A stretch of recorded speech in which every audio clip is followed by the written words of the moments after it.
Hello and welcome. In this lesson, we are going to be looking at how to apply the format painter. The format painter is located here. Let me show you. The format painter is located here. Okay, as you can see,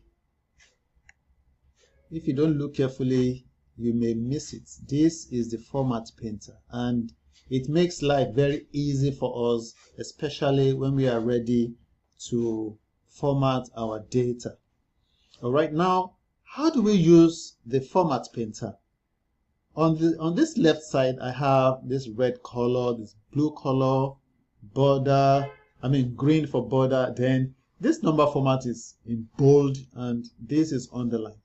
Now, if you need to introduce any of this formatting to another set of data, it becomes easy when you use the format painter.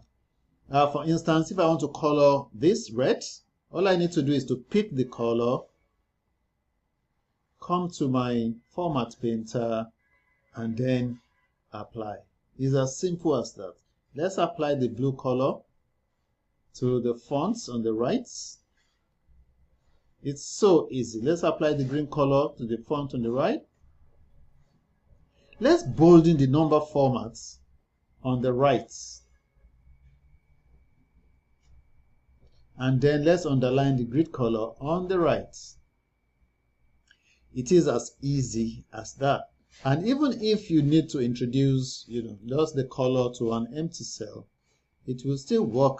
And then you may even extend the, if you need to, let's pick red, pick our formats, and then hit this, and then we can extend as we wish. Isn't that wonderful? So the use of the Excel format painter it makes formatting, especially when any kind of formatting, whether you want to apply colors or you want to apply bold or italic or underline, any of the formatting, you can easily pick the format painter to replicate in any other cell. I will see you in the next lesson.